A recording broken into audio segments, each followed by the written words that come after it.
Hi everyone, and welcome back to Reno Wonders. It's been a while. I think the last time that I uploaded a video was back before I was doing my comprehensive exams, and so all of my content was kind of more productivity focused and a little bit more school focused, just because I was trying to find a way to kind of hit two birds with one stone and get myself motivated to study by filming the studying process. So yeah, I think that turned out pretty well. My comprehensive exams are over and it's such a huge relief, but also it's strange, but I think I actually enjoyed my exams. I feel like having that kind of pressure on you to articulate things about your poetics and having to articulate things that you normally wouldn't be able to break down into, let's say, 5,000 words. I feel like that kind of constraint was very helpful in that I kind of have a better idea now of what I want my poetry collection to be like. So here's to hoping. I thought of doing like this Bookish catch-up video today because I read or like watched something on the internet yesterday that kind of bothered me. So I've been on BookTube for a while, and when I started posting these videos, I feel like the landscape of YouTube at the time was very, very different. I feel like back then YouTube, and particularly BookTube, was a lot more personal, and I feel like it was a lot easier to make friends in that if you like someone's videos, then that's it, you guys comment on each other's videos.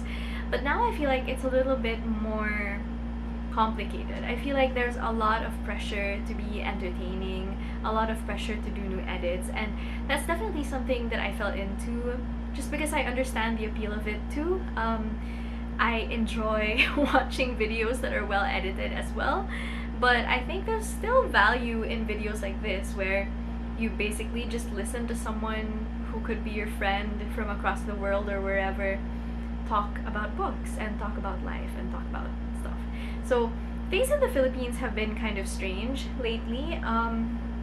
We've had this huge surge of COVID-19 cases, and I think that's something that also really impacted my headspace when it came to reading and filming, because honestly I feel like sometimes in the space of literature you kind of have to ask yourself, what is this doing to help the situation? Of course, storytelling is something that inherently carries a kind of weight and a kind of power, but also it's something that takes a lot of time. So if you think of it in terms of, let's say, medicine, it would be like a slow release drug, and you don't ask someone to, take a slow release drug if the work that needs to be done is first aid or is something that's very immediate.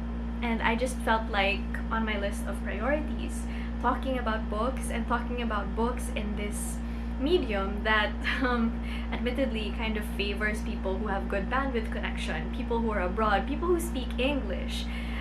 I could go on and on about like the post-colonial experience of being a writer who writes in English, but we'll save that for another day.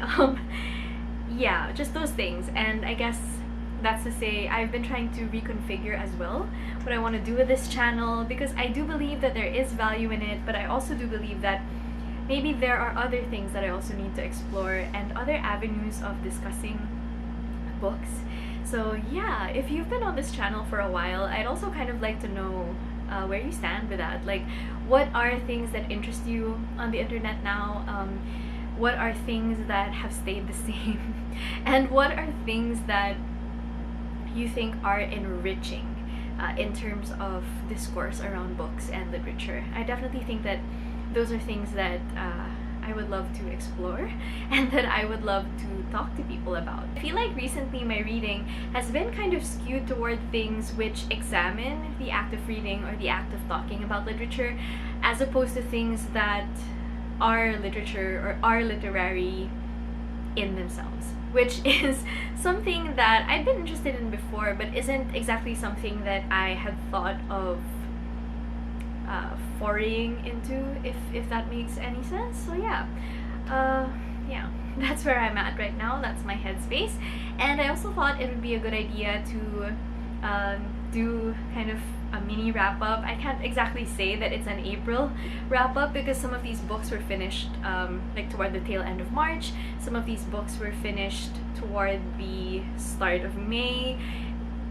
My reading has been all over the place, and that happens. That happens when your essay requires you to read a bunch of journal articles, and that's just life, my friends. So let's talk about the books. So the first two books that I want to talk about are books that I read while I was traveling. So it's weird because before the surge in cases, there was a time where we actually thought that the situation was getting better. So travel restrictions were kind of lifted a little bit and there were still protocols in place. But then something happened and they decided, hey, why don't we do away with all of those things like requiring tests and stuff like that? And that just made the situation difficult. So I actually had a whole vlog from the trip that I took with my family to Baguio, which is a city in the mountains, and basically it's a place that my family and I used to go almost every Christmas because the weather is really nice, it's really cool, and it's just a place that's conducive for reading. And so I made a whole vlog about that. But then the funny thing is, while we were there, we didn't really go anywhere.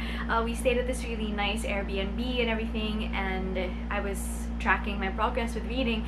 But in the end, I kind of decided not to upload that vlog just because it felt politically irresponsible. And I just felt like I didn't want to encourage people to travel, especially since by the time I was editing that vlog, the cases were already surging. And if people were to watch that then and then travel, I just felt like I couldn't live with myself. So I'll talk about the two books that I was discussing in that vlog. The first one is this. This is The Hour of the Star by Clarice Lispector. So this is a very, very fascinating book and I really, really enjoyed it. It's fiction, and I think I couldn't have formed this opinion of this book if I hadn't read the preface that was actually written by Clarice Lispector's son. So he talks about the fact that Clarice Lispector wrote the kind of fiction that wasn't informed by academic standards, and that from the get-go she kind of had this raw talent and these skills that wanted to enforce her idea of what it was to tell a story about poor people without those people being depicted as poor, if that makes sense. So she didn't want it to come across as a kind of poverty porn, and she didn't want it to come across like these people that she was writing about were like alien objects, you know. And I think that this book, strangely enough, achieves that through alienation of the syntax and of the way that it's written. So the tone of this is very interesting. It's written in a way that I can only describe as fabulous, which I think if you have been watching this channel for a while, you'll be kind of sick of me saying that, but that is the kind of fiction that I enjoy. I like fiction that kind of blurs the lines a little bit between what's real, what's not, what we're supposed to evaluate logically, and what we're supposed to evaluate from a lens of imagery and poetry almost. So yeah, this was a very interesting read, and I don't think I would recommend it if it's your first Clarice Lispector, just because I think she does short stories really, really well, and you'll appreciate her style in this novella better if you read her short stories first. But if you are familiar with Clarice Lispector, then I'd say definitely give this a try. Up next is Norma Jean Baker of Troy by Anne Carson. Anne Carson. Honestly, I feel like anything that Anne Carson writes is pretty much gold. She's just amazing. I feel like she's able to take all of these different concepts that she's interested in and turn them into something crazy good. And this is a text that is very important to me as well because it's something I read right before I was going to do my comprehensive exams, and not to give away the entire premise of my thesis, but it has something to do with old Hollywood, and this book in particular takes the image of Marilyn Monroe or Norma Jean Baker and kind of superimposes that onto the narrative of Helen of Troy. And in the end, what comes out is this crazy multi-form meditation on beauty, what we think about beauty, how beauty can kind of corrupt us, in the sense that people are willing to do crazy things for beauty, but also beauty, and in particular feminine beauty, always takes the blame for things that go wrong, when the things that go wrong are actually informed by the movers in that situation and not exactly the face. You know, it's not the face that launches the 1,000 ships, if that makes any sense. So it was really good. It was a very short but sweet read, and I'm happy that I read it. Next, I want to talk about a Fitzcarraldo edition book, and oh, I swear, like, the Fitzcarraldo books are so beautiful. They take so long to ship to the Philippines, but it's worth the wait. And this is The Hatred of Poetry by Ben Lerner. So this is one long essay that's divided into a couple of chapters, and he talks about this thing that I just found really funny, because I think it's true, and I do agree with Ben Lerner's premise and what he's saying in this book. He talks about this general disdain that people have of poetry, even if people aren't necessarily able to pinpoint a specific poem that they think is horrible, or a specific poem that they think is failing the task of poetry, because people can't even define what the task of poetry is, or what that poetryness that they're chasing is. But the thing I like about this is that he also kind of tricks you, because once he starts talking about this sort of nebulous hatred of poetry, he also talks about how important that actually is to the writing and the appreciation of poetry. So he says here that poems themselves will never be perfect. Like, there's no such thing as a perfect poem that will become the epitome of poemness, because every poem, by its materiality, kind of emphasizes this nebulous idea of a poem that we have. And I can definitely attest to that. I feel like every poet or every person that reads poetry has this idea of what a perfect poem should be like, and that is that it's something that will help the world become a better place. It's something that will be incredibly human and will evoke all of this feeling, but at the same time it'll also be an exercise in rational thought. And there are just so many crazy things that go into our conceived and preconceived notions of what poetry should be, when the truth is, as Mr. Ben Lerner argues, the thing that's actually important, or the thing that poetry actually does, is that it creates space for us to have that idea of poetry in our psyche. So in that way, every poem becomes important, because even if a poem is a failure, it still shows you by contrast what you think a poem should be. And if something comes close to the mark, it also kind of gives you an idea of what growth there could be in the idea of a poem. Let's say you read a poem that does things you hadn't thought about before, suddenly you have a new sort of conception of what poetry could be, what poetry could mean, what poetry could do. And I just really enjoyed this. I finished it in a day and a half, pretty much. And that's saying a lot, because I still had my comprehensive exams and I still had to go to work. The next book that I finished is Minor Detail by Adanya Shibli. So this is a novel in 2 parts. The first part of this book focuses on an event that happened 25 years from the present timeline in this book. So I think, if I'm not mistaken, the year was 1949, sorry. So it happens in 1949, and there's an incident that occurs on a military base where this soldier, I think he was like the general or something, but he was the head of that camp, and he was Israeli. He found a Palestinian girl on the border of this war zone, and he took her into the camp. And the way that this first part is written is almost painstakingly slow, in that there's so many details being fed to us and nothing really happens, at least at first. Everything is sort of a setup, everything is about atmosphere. And then when the action starts to pick up, it's this kind of very slow horror, just because you figure out what's gonna happen just a little bit before it happens in the narrative. And this isn't really a spoiler, because it kind of is the setup for the second part, which is the actual plot of it. So what happens is that the general ends up sexually assaulting the girl, and then the guys, like the soldiers in the camp, follow suit, and then they drive her out to the desert and basically kill her.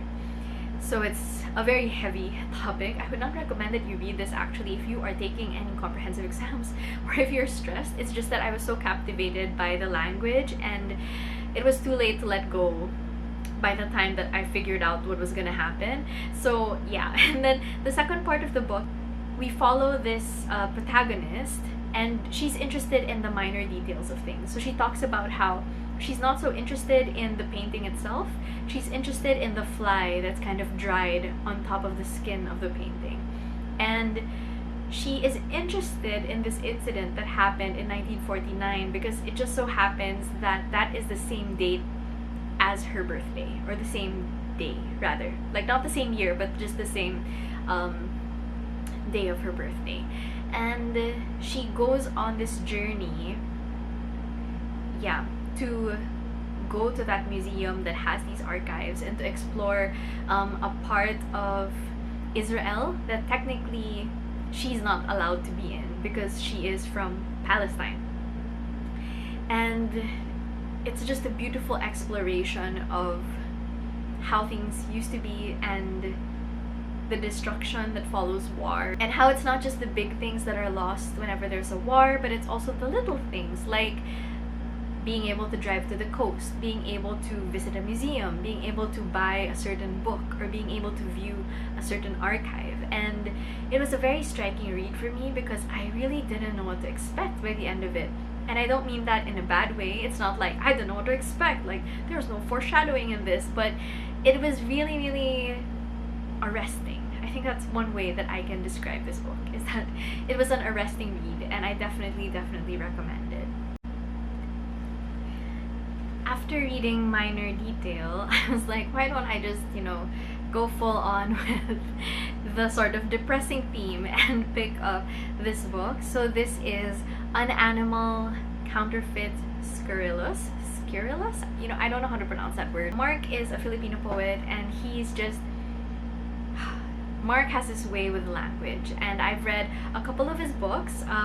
I've been collecting his books since 2015, pretty much, like late 2015, and this collection is very interesting because it's actually an Anakrasis collection, and it's an Anakrasis on Thomas Mann's Death in Venice. So first let's talk about, I guess, like the collection itself, and then I'll go into the subject material later on.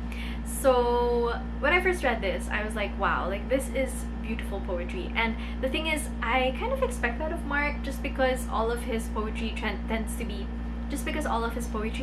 written in this way that has an amazing command of language, and you can really tell that it's written elegantly, and you can tell that he knows what he's doing.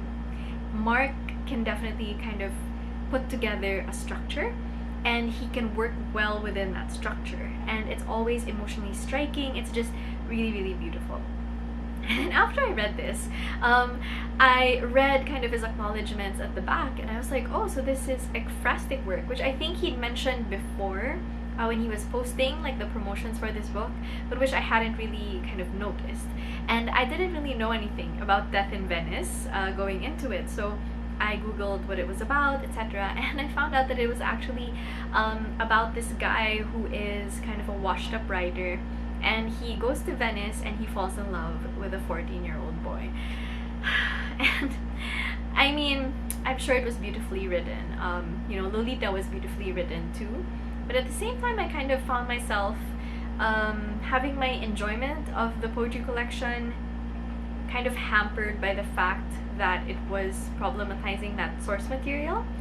And that's not to say that it was bad, or that knowing about the resource material necessarily skewed my view on his take on it, because it is very different. And it was very personal. Like, you can tell that this is something that's not necessarily trying to be anything other than it is, but other than what it is.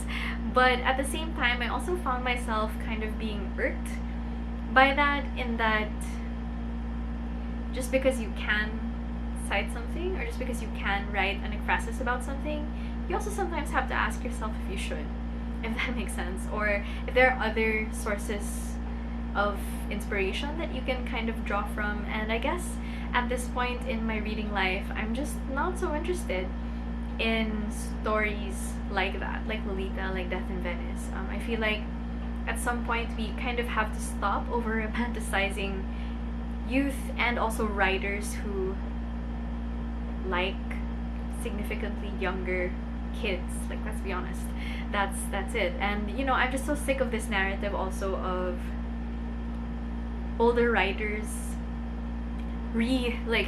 being reintroduced to their youth by having affairs with like younger people. Like, I don't know, friends. Like, I'm just not about that life anymore. So yeah, I enjoy the collection, but that part kind of irked me. So this book is a collection of essays on artists that Olivia Lang really likes, and whose work she kind of thinks of as a kind of nourishment, or it's like you come away from their work feeling rejuvenated, you come away from their work feeling a little bit more recovered than you did coming into it. So she calls it like reparative artwork, and she calls her method of criticism also reparative reading of the art. So I'm currently in the section that focuses on artists' lives, and I'm really enjoying it so far. I like the way that she talks about art, the way she talks about artists, and even the way that she talks about the process of reading. So I'll read you guys a little excerpt from this last book that I'm going to talk about today, because it's very interesting. So she says, "My primary interest, especially in the artist's lives section that forms the first part of this book, has been to understand the context and motivation for what they do. How they came to be artists, what drove them, how they worked, why they made what they did, and how it can expand our sense of the world. Some of these people are touchstones, with practices so rich, so full of insights and provocations that I am forever drawn back to them." And later on, she talks about kind of her inspiration for the title of this preface, which is "You Look at the Sun." So she says, "While I've been writing this introduction, John Mikas and Diana Athill have also died. Both times I knew because I saw a photograph of them on Instagram. The Mikas image had a caption drawn from 2007's To New York with Love. You look at the sun, then you return home, and you can't work, you're impregnate with all that light. We're so often told that art can't really change anything, but I think it can. It shapes our ethical landscapes, it opens us up to interior lives of others, and it offers other ways of living. Don't you want it? To be impregnate with all that light, and what will happen if you are?"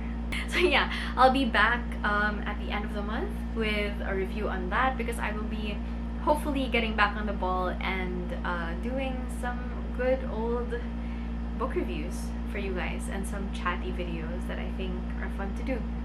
Also, I'll be doing some things that might be a little bit easier to digest, because I've also been thinking about people who may not necessarily have bandwidth to watch these videos. So I've been posting more IGTV stuff.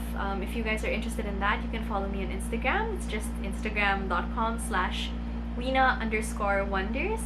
And I'm also going to start streaming on Kumu. I want to thank my friend Louis at Louisity. You guys should follow him also. I'll put a link in the description box, because he recommended this to me along with my friend Diana. So yeah, hopefully I can do some fun live streams there. Maybe some hauls will be there, because I feel like hauls are fun to do on live streams. Like, people feel like they're really there with you opening the books, and it's a good vicarious experience. So yeah. Thank you guys for watching. What I can tell is probably a pretty long video. I hope you're doing well. Please stay safe, and I'll see you guys next time. Bye!